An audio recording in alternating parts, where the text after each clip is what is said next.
Because most of us are not even willing to consider not having our children in our lives. And I hope that you'll reconsider. I mean, if this is not literal proof that neither one of them really care about having their children in their lives and are actually trying to convince other people to do exactly the same, then I do not know what else is going to convince people that these two have honestly been evil from the very start. Now, we've got some latest news in regards to neighbours of Ruby Franke, who is on the left. We have got news of them basically turning around and saying that they had actually had to call police on several incidents because it seemed like Ruby basically taped up the windows and then disappeared for days on end, leaving her young children in there. We are also going to be revisiting some things which I found out and a lot of other people found out a little while ago about Jody Hildebrandt, in the sense that she is out here trying to rip families apart. She actually had her license revoked for about 18 months, I do believe, and why the hell they gave her back that license, I've got no idea. But we're going to be reading some reviews which I have read out before, but I just want to bring it back to the forefront that Jody, I mean Ruby 110%, but Jody is just as sinister and evil as Ruby Children is. are being exploited. They've been being exploited for the last 5 years, very deliberately, intentionally, when the whole homosexual movement started. Once you cross those bounds with, man and a woman marriage, and now men and men can marry and women, when that law was passed, it opened the floodgate for every other devious, vile, sexually permissive and destructive behaviors to be engaged upon. And people will say, well, homosexuality is not the same as pedophilia. Okay, it may not be the same thing, but what is the same thing is sexual deviancy. Just a little clip of Jody being Jody there. And Ruby, of course, has proven time and time again that she just has no business looking after children, in my own opinion. Like with that whole wilderness camp thing, which I am going to throw in the clips here because I don't believe you can actually find any of these clips on their official page anymore. Wanted to give this child the best shot at truth. And his understanding of love was give me. I want what I want. And if you don't give me what I want, then you don't love me. He went to a wilderness therapy camp, and he was there living on the ground of the Arizona desert for months. He was separated from the addictions that he had at home, and he was only face to face with literally the earth, beans and rice. And he could eat foliage as he hiked. He would distill water from streams. He learned how to build a fire from sticks. He'd come home and was all of a sudden living in truth. It was just a wake-up call. It was a little taste of what truth could look like and could feel like. Wouldn't you say that now that he's got some years on him from that experience, that he would say, thank you, I can see the love? He has told me, I've lost track of how many times he said, Mom, the most amazing memory that I have was going to that wilderness therapy camp. Sure, Jan. I have such fond memories. There was, and he'll tell me there was one time he was climbing a mountain, practically straight up. If he fell, it would be to his doom. And he had a big pack on his back, and he said, Mom, I did it. And I prayed.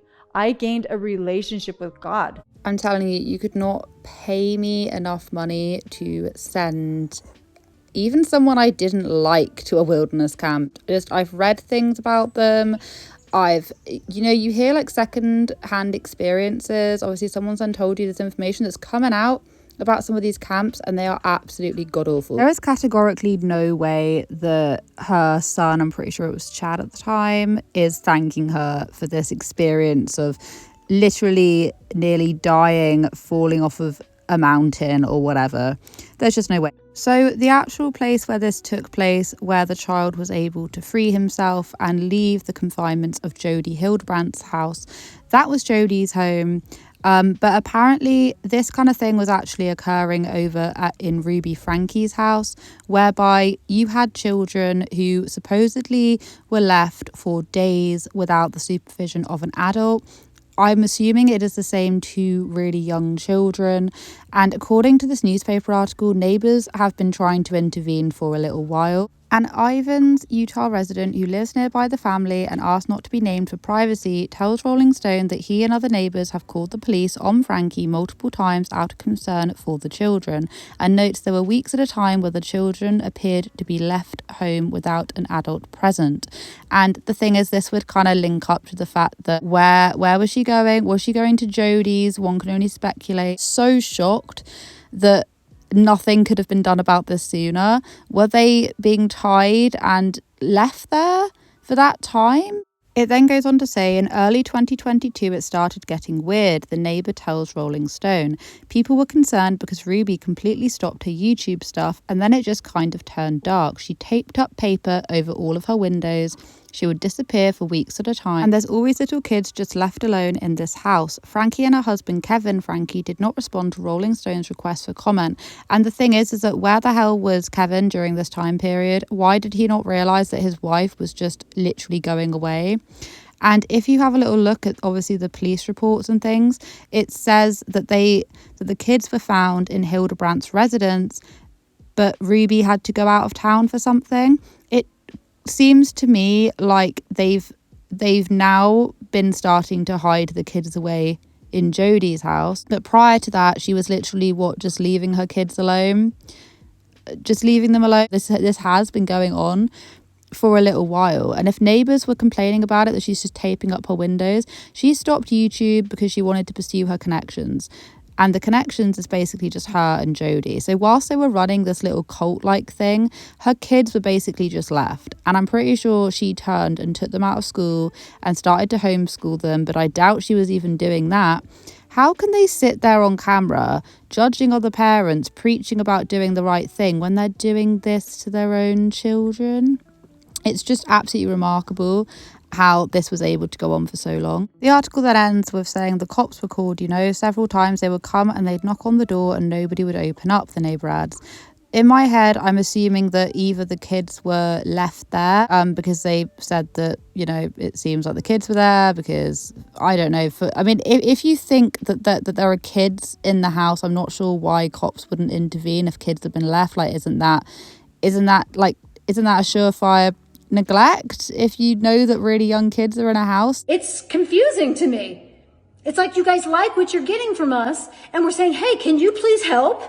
It's like we're going across the plains pushing a wagon cart and you like you're going across the plains, but you're in the wagon. It's like, can you get out and please walk a little bit? On the Reddit thread, it appears like someone, I'm not sure who this is, this may just be someone contributing to the topic of conversation, who is basically saying that they're going to start calling out Jody Hildebrandt for forming unethical relationships, something along those lines. And if you know of Jody Hildebrandt, you'll know that this is her whole MO. I will share with you just some reviews that are actually, you can still go and look, some of her reviews that are left for her counselling, some that are really quite recent, and they revolve around the whole connections thing. You'll be shocked horror to find that a lot of people go on there and say, she ruined my family, she was tearing the family up, yada, yada, yada. And ironically, pretty much as soon as she came into contact with Ruby's family went completely kaput. So if you look on the internet, it actually says back in 2012 that Jody Nan Hildebrandt had her license put on probation by the Utah Clinical Mental Health Licensing Board. And basically, in a complete nutshell, what happened was that she was giving counselling advice to this guy called John Doe, I believe. I'll throw it up here. I'm trying to know from memory without using the clips. And she basically dobbed him into the church or something, basically saying that he has mass porn addiction, and the guy pretty much lost everything. And you're not supposed, if you know you're a counsellor and that, you're not supposed to go around spreading information that your clients are telling you in confidentiality. She actually had a license taken off of her. And why the hell they ever gave it to her back, I have no idea, because it's only made her just go on and seemingly repeat similar things. So a lot of people come out with previous stories of Jody, splitting up their marriages, turning husbands against their wives, telling the wives that the man has a porn addiction, even if they don't. It's very porn heavy, I won't lie. If you look at quite a few of these examples, She kind of manages to find a way of blaming the man. It's just people want to go to them for marriage counselling. Someone writes, Jody is a farce. Her therapy will warp you into believing you inherited shame and a pocket full of insecurities that are inherent to the human race, likely due to poor parenting. She likes to lay blame on others, separate her clients from their family, and rake in multiple therapy sessions. 3 years ago, someone wrote, I can't believe this woman's even still in practice. I've never met anyone so manipulative and so projecting of their own issues. I've recently come to realise that several other people's marriages all ended in a similar fashion while under her control. She is not worthy to be trusted with your marriage or relationships. My wife went to her counselling and classes, and the main result was that Miss Hildebrandt brainwashed my wife that I had an addiction when I did not. My wife was so certain that I was hiding something as a result of this woman's lies that we had to go to an honest counsellor to help dispel this. Because most of us are not even willing to consider not having our children in our lives. And I hope that you'll reconsider. I mean, you just heard it there. They just said, you know, many people won't even consider not having their children in their lives, and we hope you reconsider. They then go on to, as well in that clip, explain how and why it should be very easy for you to let your children go if they're not matching up with your ideology or something. These two have no problem discarding their children. You know, the way that they talk about their children literally just being like inconveniences. Ruby just going, well, you know, send them off to wilderness camp. Jody does actually have kids. She has elder kids, and I'm pretty sure her elder kids don't even talk to them, which is once again hilarious because both of them used to preach about bringing families together and like being mums of truth and being the best parent, yet quite literally none of their children even talk to them. And the children that Ruby had left were being so badly mistreated that they're now in prison. And a lot of people were saying for the longest time that the thing that they do is very cult-like, the services that they run, and they used to do these like retreats and things. A lot of the stuff that they used to do was extremely cult-like. Before Ruby met Jody, Ruby, as we already know, was extremely regimented in like her beliefs. They were very, you know, Mormon. But not just that, she was excruciatingly strict, like taking away beds, taking away this and that. Many people did in fact complain, like people did call CPS, people did try and get people to intervene because it didn't look great from the outside, and it definitely wasn't. But I will say that even from what this neighbour was saying, like straight after they finished doing 8 passengers, she just sort of like boarded up the house and was just like, was this the beginning of her and Jody literally just being evil masterminds together? Because like we already know that Ruby is that kind of way, but Jody is honestly like malicious. The way that she talks, and I'm not saying Ruby isn't, but the way that Jody talks, it is so like, it's scary. She literally talks like she's trying to take over the world, and not in a good way.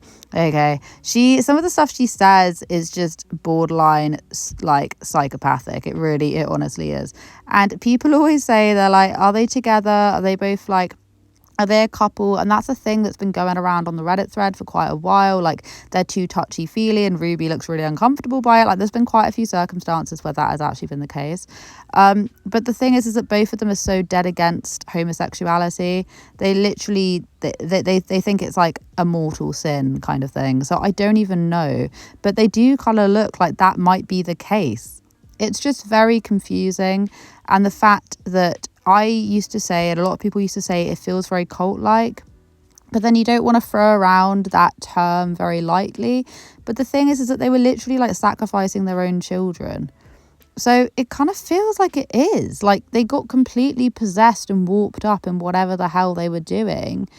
And it's just so sad for those kids. And I'm just so happy that this has come to light in this way, because it means that those kids can bloody get out of that care. I'm hoping to get other videos out on different topics. So if you're not 100% geared up for this kind of topic at the minute, obviously it's not the only thing I'm going to be covering. I will get back to regular content. It's just been such a whirlwind of a thing that I've just wanted to keep everyone up to speed with kind of what I know. And yeah, because of course it's like a developing topic, developing story. I think that's the word. I hope you guys have a wonderful day wherever you are in this world. Take care of each other, take care of yourselves, and I will catch up with you guys in the next video. Of holding you hostage.